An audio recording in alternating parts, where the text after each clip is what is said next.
Mesdames, Messieurs, c'est un plaisir de vous savoir une fois encore très nombreux à ce rendez-vous qui vous permet de comprendre mieux le fonctionnement de la famille en lien avec l'éducation de vos enfants. Vous le savez, on vient de terminer le premier trimestre de l'année et comme il est important de le faire, il faut chaque fois faire le bilan au niveau de la famille, justement, comme je le disais, en lien avec l'éducation de vos enfants. Et pour en parler, nous recevons une fois encore Fulgence Awangono, il est coach en management familial. Fulgence, merci d'avoir accepté une fois encore notre invitation. C'est moi qui vous remercie pour l'honneur. Merci donc d'être tout le temps disponible. Je le disais tantôt, on sait que le moment est venu de faire le bilan d'étape 1 en ce qui concerne le programme d'action familiale, puisque je le disais, le premier trimestre de l'année vient d'achever. Dites-nous d'abord, on sait qu'il y a plusieurs étapes. Quand il s'agit de bilan, il faut faire, ça se fait à 3 niveaux. Il y a le bilan au niveau de l'investissement, le bilan au niveau de la vie de couple, le bilan au niveau de parentalité de façon générale. Avant de faire donc le bilan des investissements, est-ce que vous pouvez nous faire un bref résumé de l'objectif justement des investissements? Merci monsieur le journaliste. Vous savez, aujourd'hui nous voyons la famille dans sa globalité. Et quand nous parlons du programme d'action familiale, c'est que nous ne voulons pas détacher les différents compartiments de la famille pour pouvoir produire un résultat de joie dans la famille. Je vais vous donner un exemple simple. Lorsque vous venez dans une famille et que, par exemple, l'enfant ne travaille pas à l'école, ça peut créer un problème de vie de couple. Le père peut dire c'est peut-être la responsabilité de la mère de suivre l'enfant à l'école. Et quand l'enfant a de mauvaises notes, ça peut créer de bruit et le couple aura un petit souci, aura une crise, alors que le problème est au niveau de l'enfant et le problème est au niveau de l'école.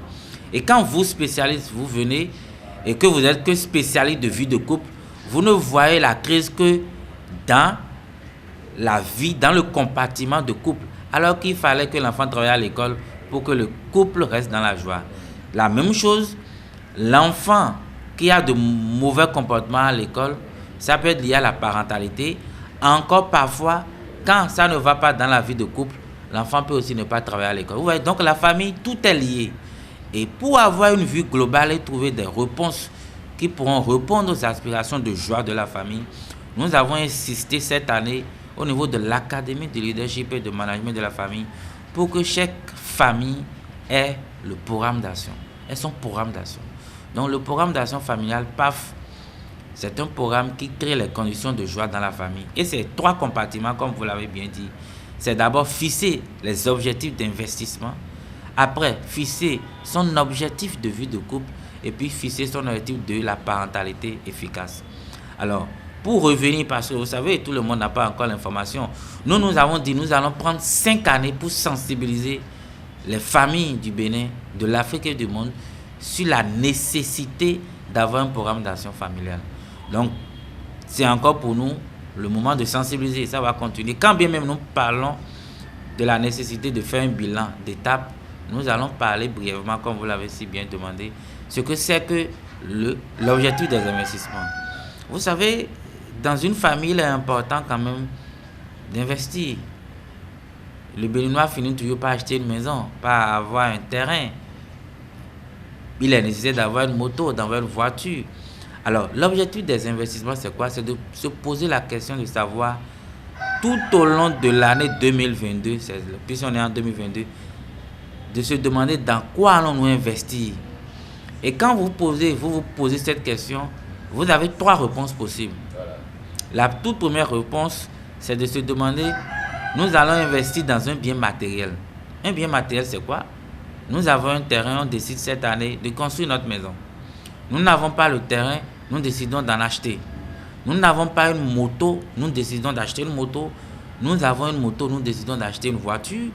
Nous voulons changer les meubles de notre environnement familial. Nous voulons tout ce qui est bien matériel. Donc, dans quoi allons-nous investir cette année? La réponse peut être un bien matériel.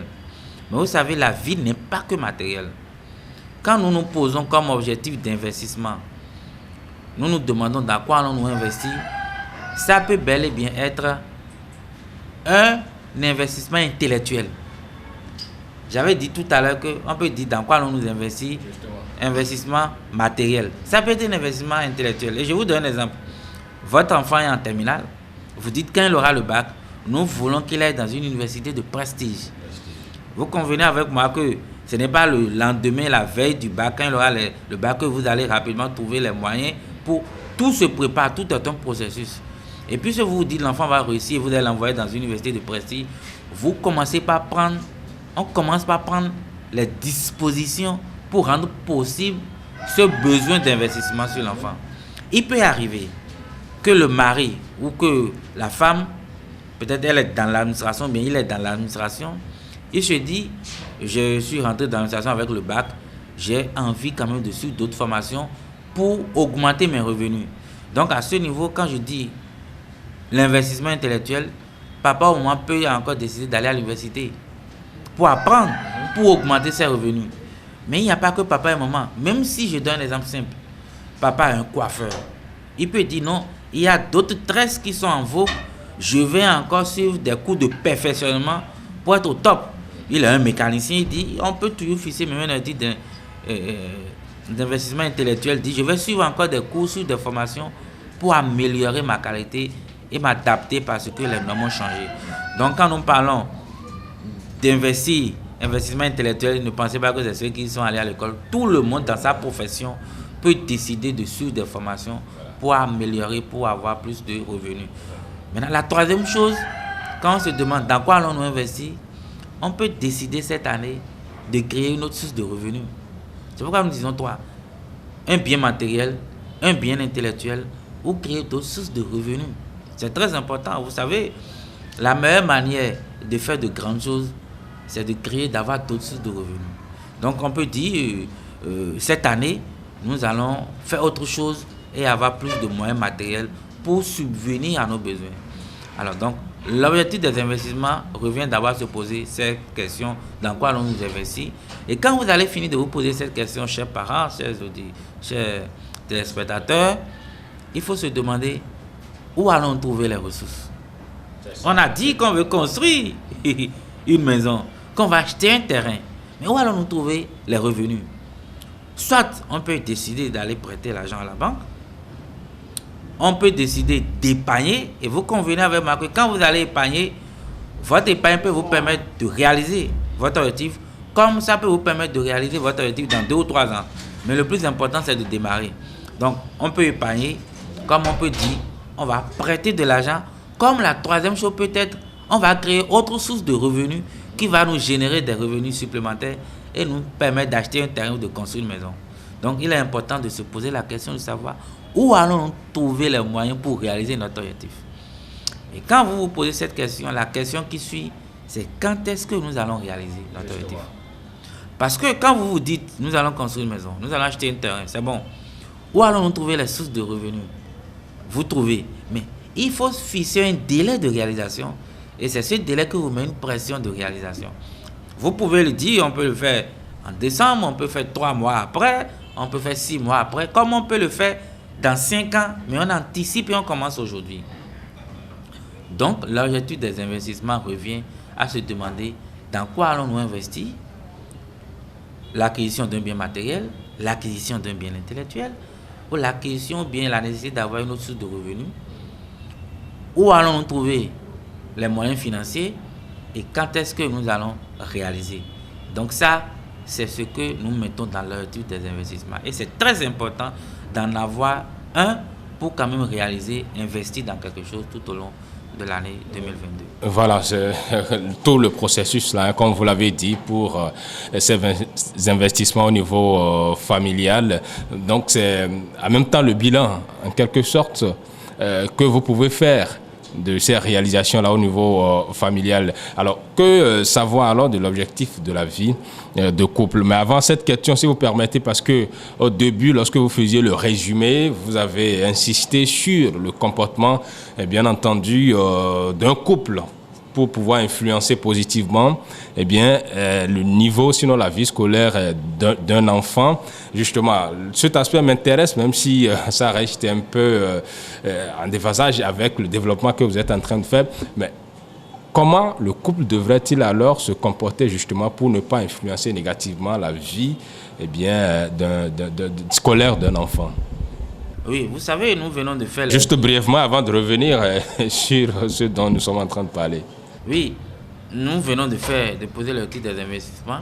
La meilleure manière pour que le couple accompagne l'enfant dans l'apprentissage, nous disons, c'est d'apprendre à se fixer des objectifs de vie de couple.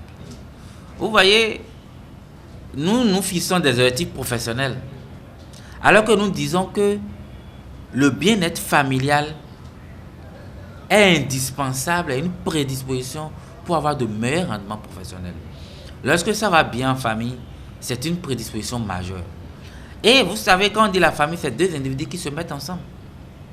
Papa et maman se mettent ensemble. Mais nous n'avons pas souvent là de nous fixer des objectifs de vie de couple. Et c'est souvent quand les crises surviennent qu'on va dans tous les sens, on veut résoudre. On n'a pas toujours cette capacité d'anticipation. On veut subir et trouver des solutions. Donc ça, c'est sur le plan des investissements. Non, après le titre des investissements, il y a le titre des vies de couple. Nous sommes en train de parler là rapidement de l'étude des vies de couple. Et l'étude des vies de couple, c'est très important. Parce que quand le couple, quand il y a la joie, parce que la joie c'est l'émotion du succès, c'est aussi l'émotion de l'amour. Quand ça va bien au niveau du couple, vous allez voir qu'il y a une parentalité qui est efficace et vous allez voir qu'il y a un investissement qui suit et tout va bien dans une certaine mesure. Mais il faut apprendre à se fixer des objectifs de vie de couple. Et c'est ce que le programme d'action familiale instaure. Nous voulons que dans nos familles, qu'on se donne des objectifs de vie de couple. Mais l'objectif de vie de couple, c'est quoi? C'est deux individus qui se mettent ensemble et qui se disent qu'allons-nous faire tout au long de l'année pour vivre dans la joie dans notre couple. J'ai dit tantôt que la joie, c'est l'émotion de l'amour. Donc, nous allons nous poser la question de savoir qu'allons-nous faire tout au long de l'année pour qu'il y ait la joie dans notre vie de couple. Le mari propose 3 choses. La femme aussi propose 3 choses. Ça dépend, chaque couple est spécifique. Je vais vous donner un exemple. La femme peut demander à son mari que s'il peut souvent rentrer vite à la maison, ça serait une source de joie pour elle. C'est un exemple simple. C'est un exemple. C'est un exemple. C'est un exemple. Donc, ce que la femme demande, c'est que le mari rentre vite. Vous savez, de par leur profession, de par les exigences professionnelles, j'espère, il y a des hommes qui rentrent tous les jours très tard. Après 1h du matin parfois. Le coach imagine que c'est à cause des exigences professionnelles. Je ne veux pas croire à autre chose. Mais la femme veut voir souvent ça, son mari près d'elle. Et elle pense que venir tôt serait une source de joie. Le mari aussi a des choses peut-être pour créer la joie. Il faut éviter souvent d'être jalouse. Il faut apprendre à m'écouter avant de rentrer dans la jalousie. C'est un exemple. Donc chacun identifie 3 choses qui va créer la joie. 3 choses, ça fait 6 choses. On n'exige pas, hein, vous pouvez aller jusqu'à 5, mais 3 choses au minimum. Et les 2 partenaires proposent ces 3 choses. Après, qu'est-ce qu'on dit? De qui avons-nous besoin pour réaliser ça? De qui? Ça peut être la disposition, hein, la disponibilité, excusez-moi, des partenaires. Et puis, de quoi avons-nous besoin? Et dans le qui, peut-être qu'on a besoin du coach, d'un autre spécialiste pour nous suivre, pour quand même nous amener à renforcer notre pouvoir décisionnel. Donc, de qui avons-nous besoin? De quoi avons-nous besoin? On a parfois peut-être besoin dans notre vie de couple d'avoir plus d'informations. Peut-être acheter un ouvrage sur le couple. On a des dysfonctionnements sexuels. C'est de renchérir notre information pour savoir comment s'y prendre. Tout ça là crée des crises au niveau des couples. Donc, proposer 3 choses pour qu'il y ait la joie dans la vie de couple. De qui avons-nous besoin? De quoi avons-nous besoin? La 3e question, c'est qu'est-ce qu'il faut cesser de faire? Vous savez, parfois quand vous proposez des choses, il est important de changer de comportement. Il est important de rentrer dans une rupture de principe, c'est-à-dire de rompre avec certaines choses. C'est pourquoi nous parlons de qu'est-ce qu'il faut cesser de faire et quand est-ce qu'il faut commencer. Et quand vous vous posez toutes ces questions, vous venez brillamment de vous fixer un objectif de vie, de couple. C'est très important. Moi, j'ai même l'habitude, je demande aux gens, si vous ne vous fixez pas l'objectif de vie de couple dès le début de l'année, pendant la fête de 14 février, fixez-vous des objectifs de vie de couple. Au lieu de manger seulement et de vous donner des cadeaux, asseyez-vous et dites-vous, qu'est-ce qu'il faut pour qu'il y ait la joie pour que nous puissions vivre dans la joie dans notre vie de couple. L'homme propose 3 choses, la femme 3 choses. De qui avons-nous besoin? De quoi avons-nous besoin? Qu'est-ce que nous devons cesser de faire? Et quand est-ce qu'il faut commencer? Justement, j'ai eu des réponses à ma préoccupation qui est en lien avec cette question liée à l'objectif de vie de couple. Parce que là, j'ai pu comprendre qu'il faut fixer ces objectifs-là pour qu'il y ait de l'harmonie, qu'il y ait un manque de discussion au sein de la famille, ce qui est important pour justement l'épanouissement de l'enfant au niveau de sa vie scolaire. Parce qu'un enfant qui chaque fois est confronté peut-être à des disputes infinies des parents aura forcément un choc psychologique qui peut impacter son épanouissement intellectuel aussi, justement pour qu'il ait la possibilité ou la facilité d'assimiler tout ce qu'on lui enseigne à l'école. Justement, sur ces objectifs, ce comportement, l'objectif de la vie de couple, est-ce que vous pensez qu'il peut arriver des moments où peut-être la mise en œuvre de ces objectifs-là piétine? Dans ce cas, qu'est-ce qu'il faut faire concrètement? Vous avez parlé des éléments qui peuvent être indispensables dans le bon fonctionnement de ces objectifs-là. Peut-être un coach, un document pour mieux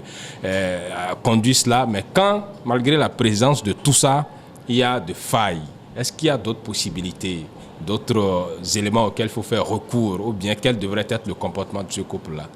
Monsieur le journaliste, vous avez posé une très belle question. Et c'est d'ailleurs pour cela que nous sommes là. Parce que nous estimons que dans la famille, lorsque vous avez votre programme d'action familiale, 3 mois après l'année en cours, il faut faire un bilan d'étape. Nous avons d'abord commencé par faire un bref résumé de ce que c'est que le PAF, le programme d'action familiale, du point de vue investissement, du point de vue de vie de couple. Et quand vous faites 3 mois dans l'année, il faut vous asseoir pour vous demander où en sommes-nous dans l'atteinte de nos objectifs. Mais à ce niveau, c'est 2 choses. Il y a des gens qui n'ont même pas encore fixé leur objectif, leur PAF, qui n'ont pas encore réalisé leur PAF. Donc la première question qu'il faut se poser, est-ce que nous avons déjà notre objectif de vie de couple? Si c'est oui, c'est bon. Si c'est non, donc c'est le moment au moins de fixer encore. Ce n'est pas encore tard. Il n'y a que ceux qui n'essayent pas, qui ne connaissent pas. Si vous n'avez pas encore réalisé votre objectif de vie de couple, vous pouvez encore vous fixer un objectif de vie de couple. Donc la première question, c'est avez-vous déjà un objectif de vie de couple? Si c'est non, fixez à partir de ce que nous venons de dire. Si vous avez déjà fixé votre objectif de vie de couple, alors là, la question que vous devez vous poser, est-ce que vous êtes en train d'atteindre vos résultats? Parce que le bilan d'étape 1 consiste à faire juste 2 choses. La première chose, c'est de vous rassurer que vous avez fixé votre objectif. Et la deuxième chose, c'est de vous rassurer que vous êtes sur le chemin d'atteindre vos objectifs. Donc, 1, il faut poser la question de savoir si on a réalisé l'objectif. Et 2, il faut se demander de savoir si nous sommes en train d'atteindre nos objectifs. Si c'est oui, ça veut dire qu'il faut continuer. Si c'est non, que faut-il faire? Parce que vous savez, on a beau dire il faut vite rentrer à la maison, c'est un exemple. Il faut revoir notre sexualité. Il faut. Mais est-ce que nous sommes sûrs que nous sommes en train d'atteindre ce qu'on a dit? On peut fixer et ne plus passer à l'action. Il y a plusieurs couples qui se donnent des objectifs, mais qui ne rentrent plus en action pour rendre possible ce qu'ils ont décidé de faire. C'est pourquoi il faut faire le bilan justement pour juger. Le bilan est important et nous, à l'Académie du leadership et de management de la famille, nous disons qu'il faut faire le bilan d'étape 1 après le premier trimestre, le bilan à mi-parcours après 6 mois dans l'année, le bilan d'étape 2 à 9 mois et le bilan de l'année. Parce que les résultats que vous avez à chaque fois, vous ne pouvez pas les avoir si vous n'avez pas pu faire le bilan. Donc ce que je voudrais que les gens retiennent, le bilan d'étape 1, c'est de se demander, est-ce que vous avez déjà réalisé votre programme d'action familiale au niveau de la vie de couple par exemple? Si c'est non, il faut réaliser. Si c'est oui, il faut se demander, est-ce que nous sommes en train d'atteindre notre objectif? Est-ce qu'on est passé suffisamment à l'action? C'est très important. Et quand je dis cela, c'est pour inviter les uns et les autres, s'ils ont déjà des objectifs, de voir s'ils sont en train de travailler pour cela. Parce que si vous vous fixez des objectifs et vous allez dormir sur vos lauriers, à la fin de l'année, vous allez faire le bilan et dire, on n'a pas pu atteindre nos objectifs. Mais vous n'avez pas pu atteindre vos objectifs parce que vous n'avez pas réalisé les bilans d'étape à chaque fois. Et c'est très important de se fixer des objectifs de vie de couple parce que c'est deux individus qui se mettent ensemble. Et ça me permet en même temps, si vous le permettez, de revenir aussi sur l'objectif des investissements. Quand vous vous fixez votre objectif des investissements, 3 mois après, vous devez vous demander, est-ce que vous avez votre objectif d'investissement? Si vous ne l'avez pas, il faut fixer. Si vous l'avez, il faut vous demander si vous êtes en train d'atteindre vos objectifs. Si vous n'êtes pas en train d'atteindre vos objectifs, alors pourquoi? Est-ce que vous êtes... Le pourquoi peut dire, c'est qu'on n'est pas passé à l'action. Tu as dit que nous allons acheter un terrain et qu'il faut épargner. Mais depuis, on n'épargne pas. Peut-être que il y a d'autres imprévus. Il y a peut-être une maladie. Il y a peut-être autre chose qu'on voulait réaliser et on a dit non, réalisons rapidement cela avant de commencer pour 2022. Parce que 2021 peut ne pas encore être achevé en termes d'investissement. C'est un exemple. Et on n'a pas tenu compte de ça et on a fixé de nouveaux objectifs d'investissement. C'est pourquoi nous disons la première chose de savoir, est-ce que vous avez fixé? Si c'est non, il faut fixer. Si vous avez fixé, il faut vous demander si vous êtes en train d'atteindre votre objectif. Si c'est oui, vous êtes en train d'atteindre, c'est bon, c'est normal. Si c'est non, pourquoi vous n'arrivez pas encore à atteindre? Donc vous allez vous poser cette question et vous allez voir les paramètres qui y concourent. Voilà, maintenant, l'objectif de la parentalité, on sait que pour que ça soit efficace, cette parentalité, il faut pouvoir aussi avoir des objectifs. Maintenant, faites-nous un bref résumé de cet objectif-là. Qu'est-ce qu'on peut comprendre justement? Oui, vous savez, l'objectif de la parentalité efficace tourne autour de 2 choses. C'est d'abord fixer des objectifs académiques à nos enfants. Vous savez, nous, au niveau de l'Académie de leadership et de management de la famille, nous avons tout prévu pour que les uns et les autres, pour que papa, maman, les enfants se retrouvent dans la joie. Et nous avons constaté que parce que nos enfants ne se fixent pas des objectifs à l'école, ils réussissent, mais ils ne réussissent pas brillamment. C'est pour cela que nous disons, vous allez constater que 3 mois de l'année coïncident avec la fin du second trimestre au niveau du privé et la fin du premier semestre au niveau du public. Donc les enfants ont déjà leur bulletin. Alors puisqu'ils ont leur bulletin, c'est le moment de fixer les objectifs pour le 3e trimestre ou le second semestre. Et quels sont ces objectifs au niveau de l'école? Il y a d'abord l'objectif global. Et c'est quoi l'objectif global? L'objectif global, c'est la moyenne que l'enfant veut avoir au 3e trimestre quand il est dans le privé. Et quand il est au secondaire, l'objectif global, c'est je vais avoir 14 de moyenne. C'est un exemple. Mais au public, c'est le rang que l'enfant veut occuper. L'enfant qui est au primaire, quand vous lui dites je suis premier, je suis deuxième, ça sonne plus que lui demander d'avoir 18 de moyenne. Donc si votre enfant est au primaire, son objectif global, c'est le rang qu'il veut occuper. Si l'enfant est au secondaire, son objectif global, c'est la moyenne qu'il veut avoir. Et quand vous dites je vais avoir 14 de moyenne, ça c'est un slogan. Quelle est la moyenne que vous voulez avoir dans chaque matière? On appelle ça, c'est l'objectif de compétence. Donc l'enfant va fixer dans chaque matière maintenant la moyenne qu'il veut avoir. C'est son objectif de compétence. Quand vous dites que vous voulez avoir 14 de moyenne en mathématiques et vous ne faites jamais d'exercice en maths, vous n'aurez pas 14 de moyenne. Donc, à partir de ce moment, nous parlons de l'objectif de performance. C'est le nombre d'exercices que l'enfant veut faire par semaine pour atteindre son objectif de compétence. Donc l'enfant écrit, tout ce que nous disons là, c'est écrit dans le cahier des objectifs, puisque nous avons des outils pour accompagner. Donc il y a aussi l'objectif des performances. Et après, il y a ce qu'on appelle l'objectif des attitudes. Quel est le comportement? Je perds mon temps devant la télé tous les jours. Ne plus perdre mon temps devant la télé devient un objectif des attitudes. Quand l'enfant quitte l'école, il fait 1 heure avant de rentrer, alors qu'il peut faire 10 minutes.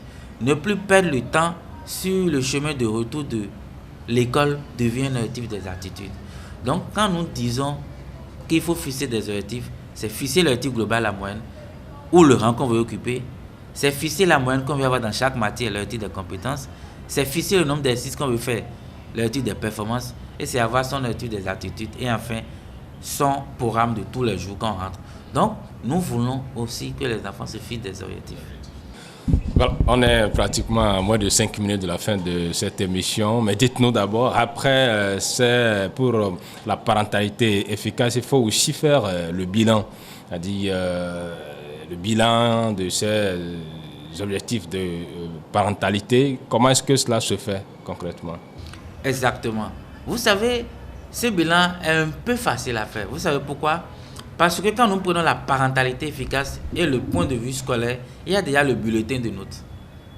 Le bulletin qui renseigne sur les notes que l'enfant a eues à l'école. C'est déjà une carte d'information scolaire. Quand vous prenez le bulletin de l'enfant, il faut faire le bilan des notes. Le bilan des notes, c'est quoi? Est-ce que l'enfant s'est fixé des objectifs? Si l'enfant ne s'est pas fixé des objectifs, le bilan, la référence peut être 10 ou 12 de moyenne. Partout où l'enfant a 10 de moyenne, c'est comme s'il a atteint son objectif. Ou partout il a 12 de moyenne, il a atteint son objectif. Donc il faut faire le bilan des notes. Et après, il faut faire le bilan des attitudes. Le bilan des attitudes sur le plan scolaire revient à dire quoi? Pourquoi l'enfant n'a pas atteint son objectif? Peut-être en anglais. Où se trouve le problème? À l'école, à la maison ou l'enfant lui-même? Où se trouve le problème? Après cela, quand on sait où se trouve le problème, qu'est-ce que je dois faire pour atteindre mon objectif? C'est la question qu'il faut poser. Je vais peut-être faire plus mes exercices, je dois peut-être suivre mieux à l'école, je dois. Et après, il y a toute une question, les questions là qui viennent. De qui ai-je besoin? Peut-être d'un répétiteur pour accompagner l'enfant. De quoi l'enfant a besoin? Peut-être qu'il n'a pas un livre d'anglais dont il a besoin. Donc, de qui ai-je besoin? De quoi ai-je besoin? Et quand est-ce que je dois commencer? Donc, vous voyez, il y a un peu un rapport dans qui, quoi, tout ça. Mais il est important au niveau de l'école de faire le bilan des notes et de faire le bilan des attitudes. Mais n'oublions pas que la parentalité, c'est deux choses. C'est l'enfant à l'école et le comportement de l'enfant. Vous savez, votre enfant a beau être le premier de la classe. S'il ne sait pas dire bonjour, s'il ne sait pas dire merci, s'il ne sait pas dire excuse-moi, excusez-moi de le dire en mots, parce que ce sont nos attitudes qui nous permettent d'aller en altitude. C'est important d'avoir des enfants exemplaires qui remercient les gens, qui s'excusent, qui se remettent en cause et qui savent saluer cette trilogie du succès. Donc, il n'y a pas que l'enfant à l'école, il y a aussi la charte des responsabilités et la charte des valeurs. C'est un ensemble de tout. Et je suis sûr que nous disons merci d'avoir Golf parce que ça nous permet de sensibiliser le grand nombre sur la nécessité de créer les conditions du bien-être en partant de la famille, en partant du programme d'action familiale qu'il faut évaluer au premier trimestre pour avoir un résultat optimal à la fin de Fulgence Sawangono, coach en management de la famille, nous sommes à la fin de cette émission. Vous avez quelques secondes pour votre mot de la fin. Pour finir, je voudrais dire que le programme d'action familiale est un meilleur outil et l'un des meilleurs alliés du PAG. Pas seulement le PAG au Bénin. Partout dans le monde, vous allez constater que les gouvernants ont un programme pour leur pays.